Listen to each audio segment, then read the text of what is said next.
Hi and welcome to Z Games. Recorded live at 4ZZZ Studios in Brisbane and broadcast nationally over the Community Radio Network, Z Games brings you the latest gaming news, reviews and interviews from across Australia and around the world. You are now definitely listening to Z Games, Australia's most beloved gaming radio show, where we never have technical problems and we mask them well, don't we, Razor? Exactly. Razor is manning the machine and doing it competently as ever. Thank you very much, Lee. He is in charge and large. Well, he's all right. I would say medium to average. Yes, that's true. If you want to send him a t-shirt, probably medium would probably be the way to go. Jody Macgregor, also here. Also probably a medium, I would say. I'm a small. You're a small? Yeah. Really? Mm-hmm. Huh. Now you know. Well, there you go, but you're taller than me. Yeah. Yeah. Oh, yeah, that's interesting. And I am Lee. Hello. I fluctuate, really. Yeah. It's the hobo cuisine these days, does it? What are we talking about in this show, apart from t-shirt sizes? E3 happened. Well, it's happening this week. So naturally, there's a whole bunch of stuff to look over. News, game reveals, trailers, things like that. So A lot of dreams came true this year, right, Ray? Yes. Why don't you kick us off then, Mr. Jody Macgregor? Sure thing. Here is some of the news from E3.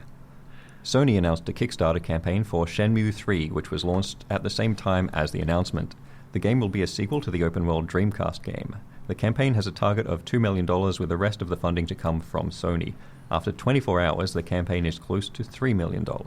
The target release date is December 2017 on PC and PS4. So that's long awaited. Shenmue 2 came out on the original Xbox, didn't it? Yeah, and Dreamcast. Dreamcast. And Shenmue 1 came out on the Dreamcast, but did the sequel actually Yes. come out? Okay, Yes, it did. right. Yes. So that is, what, some 14 years now? Yeah. A lot of people still excited. Like, still amazingly excited.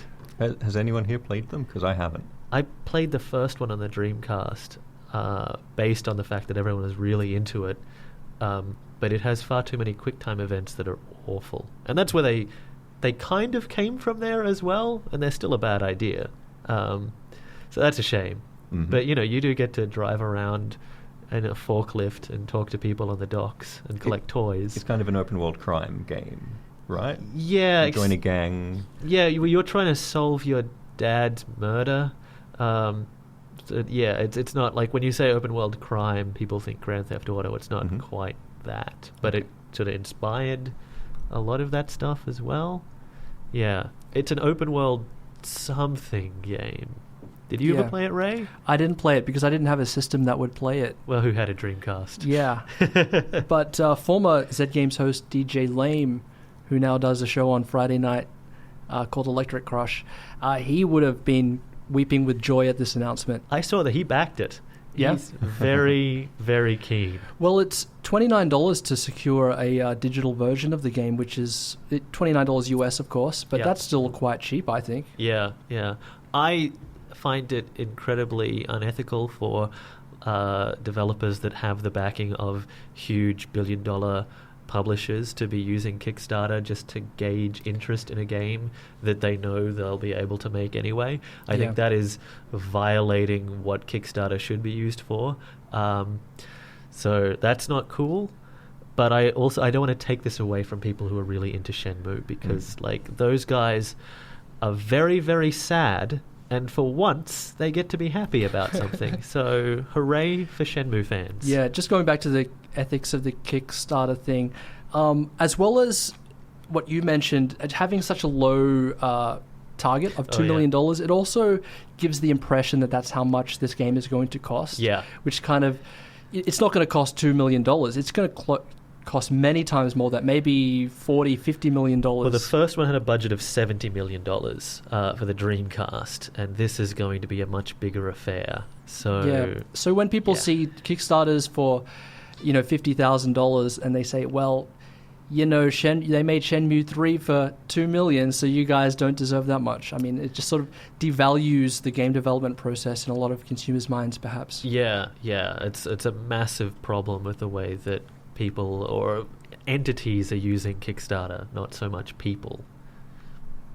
In a surprising announcement, Sony revealed a teaser for a remake of classic Japanese RPG Final Fantasy VII.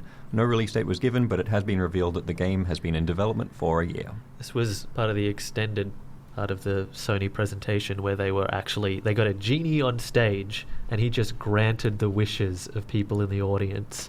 So Shenmue 3 and then Final Fantasy VII Remake. So you can imagine the kind of person who was sitting in the Sony audience. A man who was 30. Yes.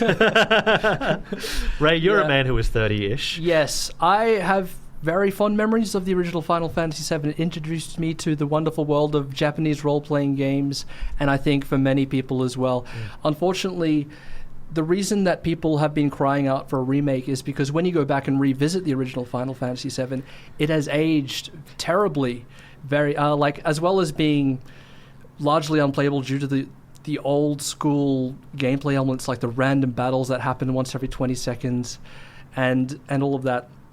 The graphics are just like terribly inconsistent, and during the PlayStation 1 era, when they were just like in that transitional phase between 16-bit sprites and what we now see as like fully polygon worlds, it was kind of like they were halfway there. So PlayStation 1 games on general look terrible, and that was an early PlayStation 1 game. So like Cloud, the main character, is like about 16 polygons, maybe a bit more, maybe like 23 polygons. That's just his hair. Yeah, so this remake, we thought it would never happen. It was a dream of so many people, and they kept denying it for years because they said it was just too large an undertaking. It was too massive to remake it, but I'm obviously extremely happy to see this done. Yeah. At the same time, it seems like a little bit of an admission by Square Enix that they don't have anything better up their sleeve. This is what we were discussing earlier, that it seems like this is them essentially admitting defeat, rather than working on... I mean, they are working on a new Final Fantasy, and the demo for 15 looks cool, and they have actually... They've updated it with fan feedback, which is interesting. But that in itself suggests that they don't even know what they're doing with that game. They've pumped all that money into the art and the tech side, and they don't know what the game is. And yet here they've got another thing where, like, it is a massive, massive undertaking to recreate this old game. And for a team that is... While they are certainly fueled by nostalgia, they're also kind of driven by their own need to create new, weirder stuff. And so to revisit this, not even to reimagine it, but just to be like, yep, Final Fantasy VII again, but with nice, feathery, next-gen hair. Like, what kind of... Like, how sad must they be every day in there, right? Like... I do feel like maybe this has just been a result of those 10 years of internet whinging, and somebody at Square Enix said, all right, finally, yes, fine, shut up the internet. Yeah. So, yeah, I do suspect that maybe this isn't a passion project for anyone, but it's just like... The day Valve announces Half-Life 3, I imagine the same kind of thing. The internet goes, hooray, and a bunch of people who actually make the game go, yeah, all right, and then squeeze it out. Yeah. I hope it's better than that, but... it may not be. Yeah. Yeah, but on the topic of Half-Life 3, we had an announcement, I guess, of a similar caliber, perhaps, The Last Guardian. Yeah. So they Sony revealed that. They showed a bit more of a gameplay trailer, but that was one that was announced back in 2009. Haven't heard much of it. It's assumed that it's been stuck in the depths of development hell. Yeah, I was reading an interview with the developers about that one. Apparently when they first showed that demo, which if you may travel back in time with me to when that first came out, there was a PS3 demo that was shown at E3. This is the team that made Ico and Shadow of the Colossus, and it was about a young boy interacting with this enormous but clearly juvenile, like, griffin kitten thing, and you had to communicate with it through shouting and gestures to get it to help you get through this crumbling massive temple thing. It was very, very ambitious even for the PS3, and even coming from a team that was known to pushing hardware. And apparently that demo was, while supposed to be running on PS3, it was actually they had upped the clock significantly on that render, so there was no way that was actually ever going to be available on the hardware that they had it on at the time. So when they showed that, they realized the PS4 was coming out, and so they had to transition over, and so that's why they've just been dark on that one, apparently. Yeah. But I'm really excited. Once again, I wish to play as the small boy shouting nonsense at the Griffin kitten thing, because... It looks more like a Griffin puppy. Yeah, well, well, halfway between a dog and a chicken, maybe, but like 2 stories tall. Specifically, it looks exactly like my small long-haired chihuahua, except with feathers, and I spend most of my day shouting nonsense at it and trying to get it to do things. So to be able to do that in a video game and know that there's an end point, that's what I'm looking forward to. Xbox 360 backward compatibility was announced as an upcoming feature for the Xbox One. Around 100 games will be available to download at launch. Additionally, players can insert discs of games that they already own, and they will be able to download and play the game for no extra charge. The feature is set to launch in the third quarter of this year. Yeah, that looks pretty awesome. Yes. Yes, it does. They were showing off Mass Effect on an Xbox One, and that's nice because... well-timed. Yeah, it seems like a bit of a counter as well to PlayStation's Now service, which of course you have to pay to play even games that you already own. So they really put an emphasis on the point that you can put in any disc of an Xbox 360 game that you already own, and it won't play off the disc, but it'll verify it, and you can download it and play that for no charge. So that's amazing. I like that. Yeah, it makes me actually want to get an Xbox One just to be able to access the back catalogue that I have. At the moment, I think the list is something like 100 games that they've verified that will be on there, and only a handful of those are any good. Yeah, they're doing a thing where you can vote for what games you want them to make backwards compatible, so that's nice. Yes, so hopefully that list expands rapidly, and that would probably be, a reason to get an Xbox, I think. And we were also discussing this earlier. Like, this was a significant call for them, and such a flip on their whole weird renting game discs and borrowing things with limited use from friends when they initially announced this console. Imagine if they'd have announced this instead of that several years ago. How much money would they have right now?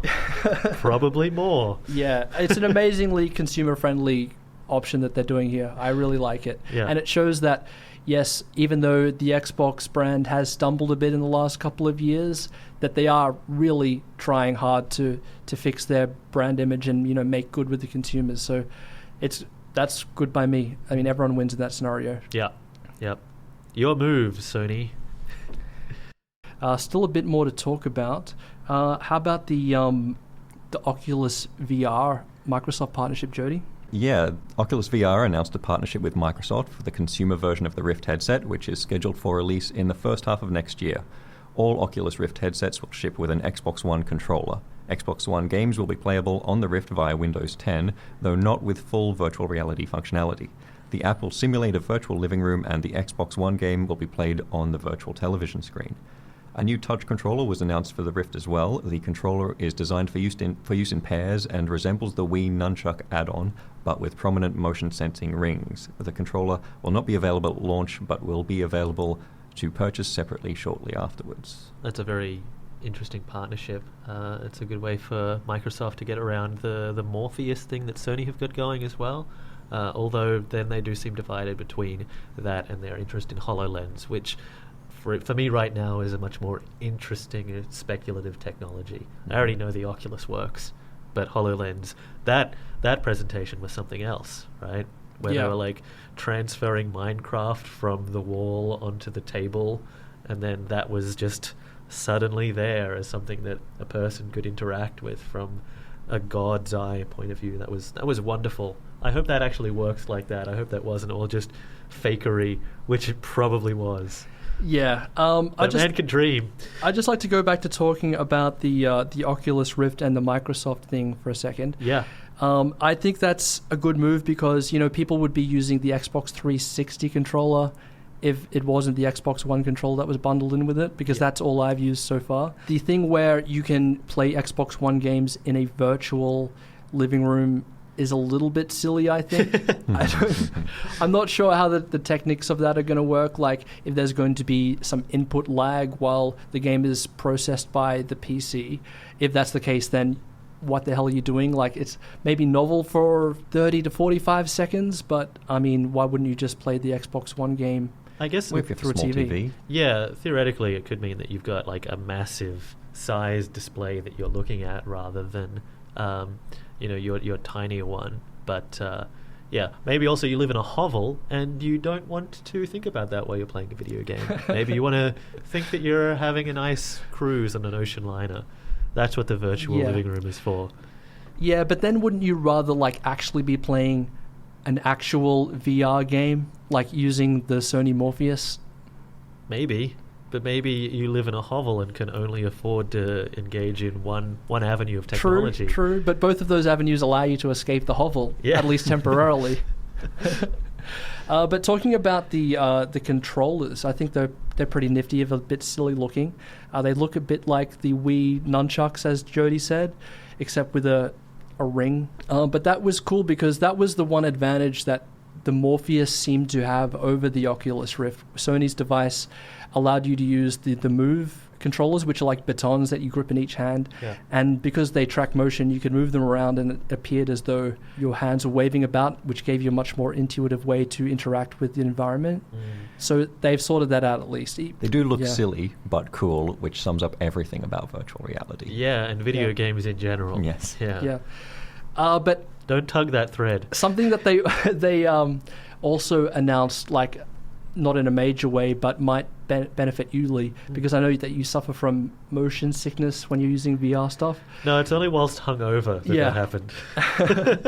But they've tested using a virtual nose in your display. So I heard about this. Yeah, like, when you're looking around with your own two eyes, your nose is actually there left, right, and center, but your brain sort of actively filters it out. Yep. Now that I've mentioned it, you're probably looking at your nose. But I'm always looking at it. Apparently that sort of helps to your navigation of the world, like that your brain uses that as a centering rod in some capacity. So apparently your brain will still filter out the nose, but it will sort of, in your subconscious, prevent you from getting motion sickness, hopefully. Right. So do you think if people were to suffer from motion sickness from just playing standard first-person shooters, would they then be able to attach some kind of giant prosthetic nose to the bottom of their television?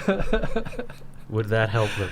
If you're actually serious about that question, which I don't think you are, then no, that's not going to help. But that sounds hilarious. I'm going to investigate this because I know people who can't play FPSs because of that. I will suggest a giant novelty nose at the bottom of their screen. So, Jody, moving on from giant novelty noses, hopefully. You mentioned earlier that you are very keen on the old Fallout 4, which was announced. Yeah, we saw a trailer before E3, but at E3, Bethesda did actually show a decent amount of gameplay and new stuff, which was really great. I mean, I was excited already because I'm a sucker for Fallout games. The first one is still one of my favorite role-playing games ever. But the stuff they showed about Fallout 4 actually does look new and interesting. Yeah. One of the things they showed was a very in-depth looking character creation system. Looks a bit inspired by The Sims 4. Yeah. Where you grab people's faces and just like drag their great big noses around or their chins or whatever. And you have two characters to mess with who are your ancestors, and then the character you play, I guess, is a half-half based on what they look like, which is a bit like GTA Online. Yeah. And that seems like a fun thing to experiment with, because I'm the kind of person who, with a role-playing game, will spend a fair amount of time in the character creator just screwing around, and then sometimes start the game and then just go back because I don't like the thing I created. Yeah. So I can imagine doing that with this, but at least enjoying it more. Yeah. How did you feel about the new focus on construction that's going on in this game? There is a lot of crafting. Yeah. Apparently you'll be able to have at least one settlement, maybe more settlements. I heard multiple settlements. Yeah. Where you can rebuild. You can take post-apocalyptic Massachusetts and put new settlements in it, which means that all of the crap you find lying around the wasteland will actually have a purpose this time, rather than just filling up your inventory and occasionally being sold. You'll actually, all of those lunch boxes and toy cars, you can grind them down and make houses out of them. So that's nice. Yeah. It does look like another Sims 4 thing. It actually does, yeah. I mean, every game needs to include some kind of crafting and building of houses if you have a large space these days, because everyone wants some of that sweet, sweet Mojang money. But this actually seems like it suits the setting. Yes. And it also looks like it's a lot of fun, and there are a lot of cool practical things that you can do as well, not just the fact that you can build your own house. Because I mean, Fallout, since Bethesda have been in charge of that, has also been very open to people being able to modify it. People love being able to go into their Fallout game and, you know, personalize it in some way. So having this built into it is a cool idea, that you can have a town that reflects your own terrible style. There were some really cool examples in the video, like the neon lights that made the a pixelated version of the Fallout guy that then had flamethrowers shooting flames out either side. Like that's... Yeah, somebody had a neon sign above their settlement that just said, die. Yeah, yeah. Yeah, the fact that you then also have to defend your settlement from raiders is a cool idea as well. You have to like make sure that your settlement can self-sustain by like putting down crops and making sure there's power and stuff. So that if that works without getting too tedious, that's a cool thing that I want to get my hands on. Absolutely. Oh, and on the subject of mods, they said that the Xbox One version will be able to use mods designed for the PC version, which is really neat, because that's a huge part of the appeal of these games to me, Fallout and the Elder Scrolls games. So if they can get that onto the console versions, then that means that more people can enjoy them and actually know what I'm talking about. Sorry, Jody. I like the fact that they'll let you explore at least a little bit the pre-apocalypse world, so you get to experience, you know, normal everyday 50s life, and then all of a sudden it'll be post-nuclear hell. I think that's a pretty cool way, and we haven't really seen that in the Fallout games. Yeah, I'm a bit mixed on that. Like, I like it as a concept, but I've also always enjoyed the fact that for the residents of Fallout, and then for the players themselves as well, that experience of what the world was like has always sort of been kind of mysterious. People don't know what the deal is with all the, you know, Nuka-Cola caps and stuff like that, and it's been a fun part of the game to piece the weird and mundane history of the pre-devastated world together. So to actually just see it happen is almost revealing too much of that. Yeah. But I guess also, you know, we're how many games into the series now? Like 6.5 technically. Yeah, like 2 spin-offs and New Vegas. And Yeah. So we have really seen a lot of that. So I guess they're not really, like, this isn't revealing the magician's secrets as much as it is just like letting all of those pieces come together, and it definitely defines it as a new thing for the new game, so that's cool to see. They also announced the release date, which pleased many, the 10th of November of this year. That's soon. Yes. Yeah. Surprisingly soon. I mean, it's going to be tough singling out Game of the Year this year. There's a lot of good stuff going on, you know, between this and Star Wars and The Witcher 3. We still have to deal with the fact that everything announced at E3 slips at least 3 months based on the date that they give us. So that November, I think, is very ambitious, particularly for Bethesda, for a big game like this as well. I'm thinking, like, March next year is going to be great for Fallout. You never know, like, they might have just held onto their tongues for this long because, you know, we've heard nothing about Fallout 4. Officially, so maybe they've actually nearly finished it, and they're only confident now in telling us the release date. That first trailer, a lot of people criticized it for not looking like a huge graphical upgrade, which doesn't bother me, but also suggests maybe that they have been working on it for a long time, and that rather than making it look shiny, they've just been trying to actually finish it. Yeah, that would be nice to see. Yeah. So a weird thing that they did release, though, was the iOS Fallout Shelter game, which, because we are all, like, off Filthy the Android grid... users. Android users, we've not been able to get our hands on, and we are incredibly jealous of iOS people because this is a little game that they released or a huge game by the looks of things. You build your own Fallout shelter and populate it with people, and it looks amazing. Yeah, like a little strategy game where you make all of these awful decisions about who lives and who dies and how your little Fallout shelter survives and who gets the food and who doesn't. Looks like a lot of fun. Yeah. Should we talk now about Microsoft's augmented reality stuff? I think we just covered We it. did? Okay. It's fine. Yes, we did. All right. What about other games that we enjoyed from E3? Well, the other thing from Bethesda's conference that I like to look off was the very quick Dishonored 2 announcement trailer, which didn't show any gameplay, but still looked pretty sweet, and did importantly show that this time you'll be able to play as a woman. You'll be able to play as Emily Caldwell, who is like the grown-up, 15 years later version of the character from the first game. And that instantly makes me more interested in it. Like, I was already pretty sold on a Dishonored 2 because I liked the first one. But having the option, you can play as Corvo in the sequel, the boring mute guy from the first game, or someone who is awesome and has a voice and is a badass ninja lady. Yeah. Like, sold. Yeah. I don't need to see anything else.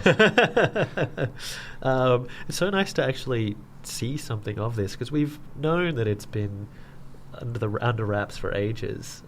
So the trailer was just super stylish, very slick. Looks like Emily has cool new powers that what is it called? The Outsider? Yeah, the Outsider gives you your blink powers in the first game. It looks like she can move around by grabbing things with these smoky tentacles. Yeah. So, like, she has similar powers to Corvo, but different enough to actually feel different, and presumably to play different, since you can play as both of them. So, yeah, that does look really neat. Also, there are weird ceramic robot things that I want to break apart with bombs and stuff. Yeah, it's like they've amped up the steampunk stuff. 15 years has passed between the games, but it looks like a fair bit of technological change has happened. Yeah. And this one is set in a new, completely different city, which also looks cool. It looks kind of colonial, a bit Wild Westy. Yeah. And much greener than the sort of grey and wet Dunwall, which was a cool place, but I'm happy to see a new one. Yeah. I can't wait for that. Do we have a release date for this? No, we have a very vague one, which was it third quarter next year? It's a long way off. Okay. Well, we'll still be playing Fallout probably, or waiting for Fallout. We'll still be playing Fallout Shelter. Yeah. I was particularly interested by the Mass Effect announcement. So a new game is coming next year in holiday 2016. And I always hate when they say holiday 2016 because it shows like, a lack of awareness for their global consumers. When exactly is holiday 2016? Kwanzaa. Yeah. Huh? Easter. No, it means Christmas. Yeah. Christmas? Yes. Well, yes.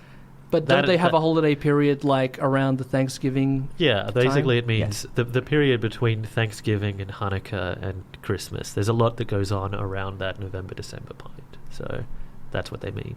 Yeah. We don't know anything about this new Mass Effect, save for the fact that the trailer had like good use of Johnny Cash. But you can sell a game to me just by having Johnny Cash be peripherally involved. So yeah. We do know it's set in a new galaxy. Yes. And that you get to explore new planets and get new companions. Apparently, the character they show in the trailer isn't who you get to be, but is one of the companions you recruit. Yeah. Any BioWare game where you recruit companions, which is all of them, and I'm sold. Yeah. And you get to drive the Mako around again. Remember that car everyone hated? It's back. I didn't hate it. Yeah. I hated driving it up mountains, but I liked having it. Yeah. What else did you like about it, Ray?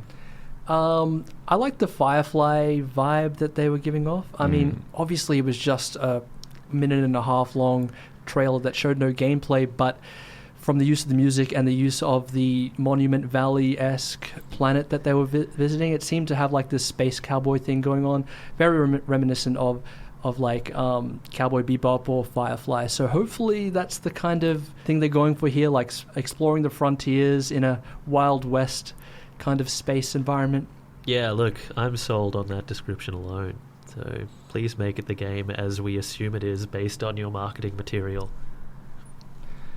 Just before we wrap up our chat about cool things we saw at E3, what were you excited about, Lee? I was excited to see a little bit more of Firewatch, which I've been observing for a while. It looks like it's a first-person game that has a very heavy focus on story and exploration. You are in a cabin. You're working in a cabin in a wilderness area in a national forest.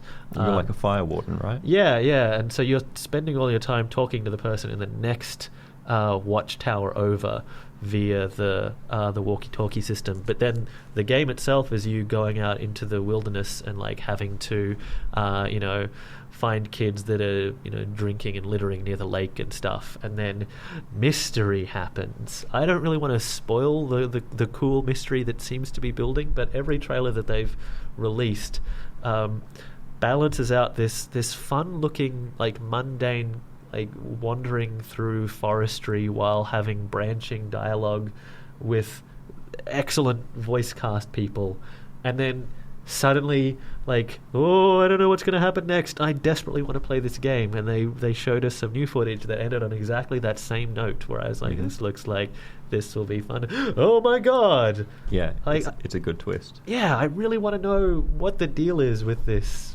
mysterious fire warden thing. Also, it looks like you can pick up and carry around a tortoise. Yes, that's a very important thing. You can pet a tortoise that you pick up off the ground. That's all I want, really. Yeah. So that looks like it's going to be great. I cannot wait for that. And the opposite end of the spectrum from trying to stop fires happening in wilderness spaces and engaging in charming dialogue, I'm also super excited for, which is weird for me, the Tom Clancy game that's coming out. Is it Ghost Recon Wildland, which is a third-person co-op thing where you're in, I guess, pseudo-South America with you and your buddies exploding drug dealers' fortresses.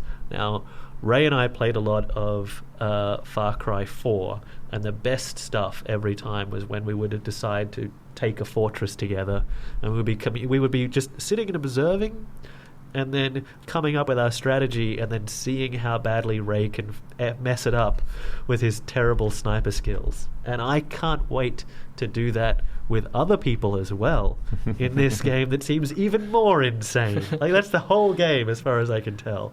So that looks amazing. And on a similar vibe, Just Cause 3 has had some new footage, and the Just Cause games are all about a similar thing where you're a lone element in usually a militaristic or drug dealing nation where you have a parachute and a wingsuit and a grappling hook, and you blow everything up, and then you tie things together with your rad grappling hook. And this game seems to have ramped that up significantly. So now you can use the grappling hook to pull helicopters out of the sky. Yeah, and to tether things to other things. Yes. So you could tie that helicopter to a bus. Yeah. Yeah. Or use multiple tethers to bring statues down upon your enemies. So, like, that looks like endless madness from start to finish, and I'm all over that. So I cannot wait for those. Salivating for them, in fact. So mixed bag, really. Yeah. Those are very different games, but they do look cool. They do. I can't wait. Yes. Yeah. This E3, I think, as a whole, was pretty good, mainly due to Sony's drop the mic style revelations. I mean, Final Fantasy VII Remake, The Last Guardian announcement, and then the Shenmue thing, all in a row. I mean, that's insane. Yeah. It really excited me in a way that I haven't really been excited by E3 in the past. Yeah. Mostly I've been shocked by just all of the gruesome ways that these guys can come up with to kill people. Yeah. But this year there's a lot of really cool stuff. There was that game Beyond Sight as well, which is about a young girl trying to find her cat, but she's blind, and so as you are going through the environment, she's kind of imagining what things are like around her based on the sound. That looks like a really cool experience. What else? Unravel looks like a really rad, like, yarn-based platformer thing. Yeah, where you're a person made out of, like, string. Yes, just going through terrible environments when you're a tiny, tiny little person afraid of random gerbils underground. Like that looks. There's a lot of, like, really charming stuff as well. I was hoping for more from Nintendo, to be honest. Their presentation began and was interspersed with puppet stuff where they had Muppet versions of the Reggie Fils-Aimé and Miyamoto and those guys, and that was cool, but then the games that they announced afterwards weren't really as exciting. Like New Star Fox looks like that's going to be a fun thing, but we won't really know more until... Yeah, it seems like they blew it all last year and didn't have much left over to talk about this year. Yeah, I was hoping for more Zelda news and got nothing super great there. Yeah, well, we know that they're sitting on a whole bunch of stuff because, you know, they dropped that they were going to be releasing a new console next year, I think a little bit prematurely, even though they're still trying to, you know, sell the Wii U and games for that. So we know that they're working on that, but it'd be nice to hear more about that. But that goes against their whole thing about selling Wii U's. Like, yeah, it makes it difficult to be a Wii U owner when they haven't really shown me anything to justify, you know, what the purchase will bring me in the next couple of months. Now, you guys have been playing You Must Build a Boat, which is the sequel to 10 Million, which was a cool sort of match 3 game with some RPG elements going on as well. Mm-hmm. Yeah, this is sort of a sequel, but really it's just using the same central mechanic as the building block for a new game. So in 10 Million, you had this grid made up of swords and staves and keys, and you were matching them up 3 at a time, while at the top of the screen, your fantasy hero was running from left to right through a dungeon, and when he came to a monster, you would need to match some swords or staves to attack the monster. If he came to a treasure chest, you'd need to match keys to unlock it. Matching shields would give you like a temporary defense bonus. But as you were playing, the edge of the screen was constantly catching up to you, and if it did hit you in the back while you had stopped to fight a monster or whatever, then the level would be over. Yep. So it was a really neat twist on those two, like Endless Runner and Match 3 game mechanics. And You Must Build a Boat takes that and tweaks it, but then adds this whole leveling up and upgrading system in between levels of that, where for no reason that I can really see, you have a boat. Yes. So in between dungeon runs, you retire to your boat and you add stuff to it with all of the money that you've got from killing monsters in dungeons, and then you go back into another dungeon and then back into the boat. And when I'm adding things to my, you know, cool-looking sailboat, sometimes I think, why am I doing this? Yeah. Just as I add a new thing, and then the game explains it to me by shouting in giant letters that slam into the screen one at a time, "You must build a boat." Yes. It's all the explanation you ever get, or all I need. I wish there was more boat building, actually. Yeah. For a game called You Must Build a Boat, I don't really do much boat building. It is mostly still dungeon runs and things. I really like the concept here, and I have issues with the execution. I think that it's a neat twist on particularly the format that like Puzzle Quest laid out, which was a similar thing where you were playing an RPG that used match 3 elements to handle all of those systems, or, you know, if it was a match 3 game that somehow had RPG stuff nailed onto the side of it. But I don't think the match 3 game is as good here, and I wanted it to be better. Okay. I think that as a match 3, maybe I found the tiles to be too similar. Like, Really? they're tones that become a grey blur in the heat of the moment.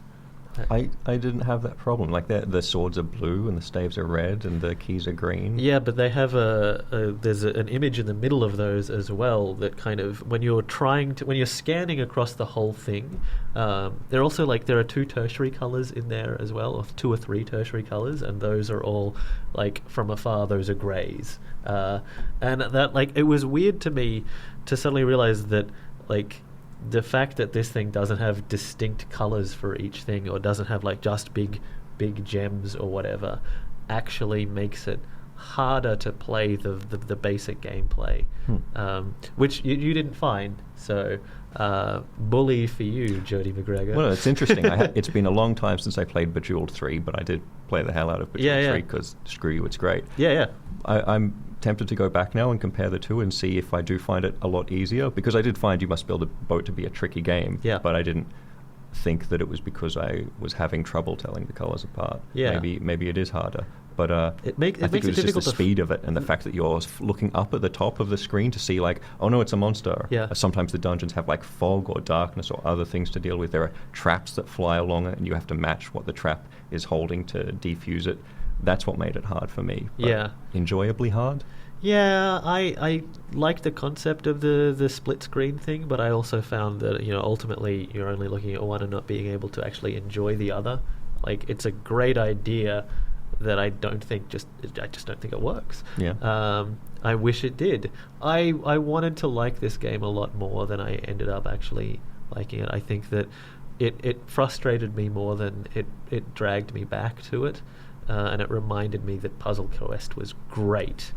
And I desperately wanted to build a boat, and this just put stuff in my way. I liked a lot of the little touches about it. Yeah. Like, there's a lot of really delightful things that are extraneous to the actual game, like the fact that you level up your boat by capturing monsters from the dungeon, Yeah. and then dragging them back to your boat in a box with danger written on it in big letters that you click on a bunch of times until it smashes open. And then a pixel art monster lives on your boat forever, and I assume is just there playing shuffleboard and drinking abusively while I'm sailing to the next dungeon. Yeah. I would play that game in a heartbeat. And when you sail from dungeon to dungeon, when you finish each one, apparently rather than like using sails, all of your little monster crew jump up and down this adorable little boing, boing, boing, and your boat sails along. That just made me happy. Yeah. There's a lot of like charming little things that they've done there to smooth out that experience, and that does make it worth investigating. But I found that in the end, that stuff did not make up for the fact that I had issues with just the matching game at the heart of it, and I wish that I didn't. That's a shame. Yeah. So for me, this game is, you must uninstall this game.